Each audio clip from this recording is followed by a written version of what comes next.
All right, so it was a day of key running back injuries, fantasy football week 11, of basically a day that was a complete disaster for yours truly. Lost both of my matchups today, and I lost both of them going away. And one of the leagues, I lost Aaron Jones. It doesn't look like it's a torn ACL. That was the initial fear. It looked bad, but he's going to get more testing done tomorrow. So we're not out of the woods yet, and he's absolutely not going to play Thursday. So really, this entire season is now just getting destroyed for Aaron Jones. There's just no way to cut it now. He's going to miss week 12. You know, he basically has gotten, two decent games the entire season. So lesson learned, 28-year-old running back, wear and tear, never again. Kenneth Walker, no stranger to injury. This is why I've always faded Kenneth Walker. Oblique strain that Pete Carroll just met with the media said is, quote, legit. Doesn't know how much time he's going to miss. And Pete Carroll's usually close to the vest on these things.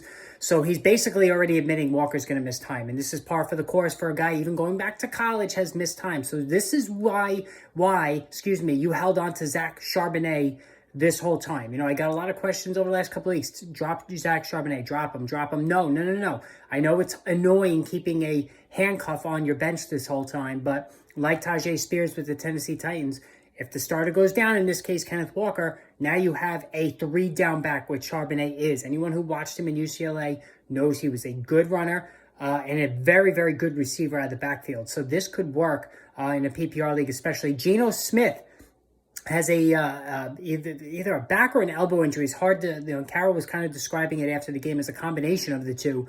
He did come back late in the game, even though Seattle lost. Doesn't know if he's going to be able to play Thursday. So again, the short turnaround. So that's another big one today. Devin Achane, looks like they were being cautious with him. Came up with an injury earlier in the game. Trainers pretty much, I guess, cleared him to return. He begged to get back in there, but was not allowed. Looks like they just wanted to keep him safe for Friday's game against the Jets.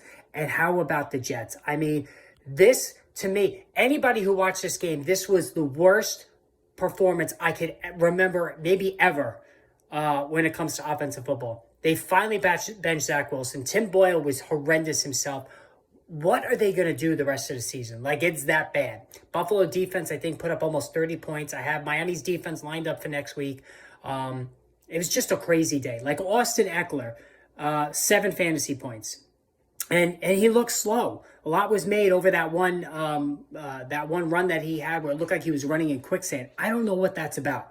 That was concerning to me as well. You know, Garrett Wilson, speaking of the Jets, 2 catches, 1 lost fumble. I mean, what are we doing here? Just awful, brutal stuff for me. And I'm sure a lot of other people today. On the bright side, Calvin Ridley. We've been waiting for this from Calvin Ridley.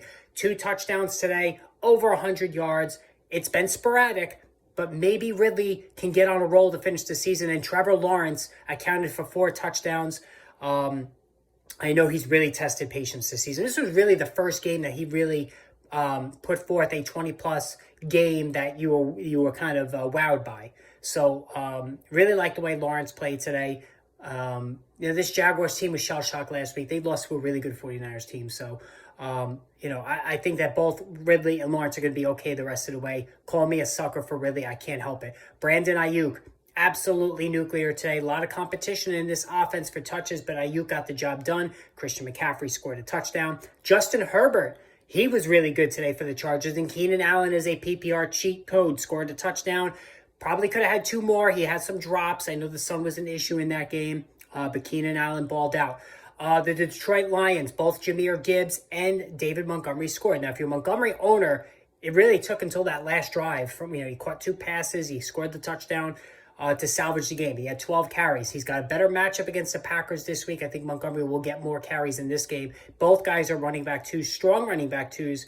The rest of the way. The Giants got off the schneid. Tommy DeVito, 3 touchdown passes. The undrafted rookie out of New Jersey got the job done there. Sam Howell, a couple of turnovers, just wasn't good today. I believe he put up around 19 fantasy points. Really a frustrating game for Brian Robinson, too. I thought Brian Robinson would do better. I thought he would at least score. Not horrible, but could have been better. Tank Dell, the Tank Dell season continues. Holy crap, Tank Dell, amazing. Even though CJ Stroud struggled, 3 interceptions in this one, Tank Dell is just a lunatic right now. And I said this earlier in the season. I've said this multiple times. He reminds me of a younger Tyreek Hill. And Tyreek Hill did his thing again today, well over 100 yards and a score. Got banged up, went to, this seems to happen multiple times a year. Tyreek Hill gets banged up, comes back in the game. All the props to him. He always fights through injuries. Tank Dell reminds me of a young Tyreek Hill. Jalen Waddle, where have you been? Really, Tua is just completely locking in on Tyreek Hill. And so, Waddle, very, very disappointing season so far for him. I'm just trying to think off the top of my head if there was anything else. I mean, Josh Allen, 28 fantasy points today, so it was a good comeback for him. Stephon Diggs, 2 no-shows in a row now. We knew this was going to be a tough matchup against that great Jets secondary, but 2 no-shows in a row. You got to wonder, I'm sure he'll be fine, but this is not the right time for him to slump. Derrick Henry, they got to give Tyjae Spears more of a look. Henry has been brutal the last 2 weeks. The offensive line's not protecting him. DeAndre Hopkins scored. Will Levis, good matchup with DeAndre Hopkins because he can get the ball down the field. So that seems to be working as well. Thinking off the top of my head, some of the other matchups. The Buccaneers, Rachaad White scored again. Not impressive as a runner, but man, he catches a lot of passes, and he's making good around the goal line now. So Rachaad White is having a really nice season after a slow start. So in a PPR league, Rachaad White has really been solid so far. And, I think strong running back 2 applies here for the rest of the season. All right, guys, that's it for now. Check in tomorrow. Going to be a live stream tomorrow. We'll talk more about these games, injuries, and all that good stuff. So hit that subscribe button.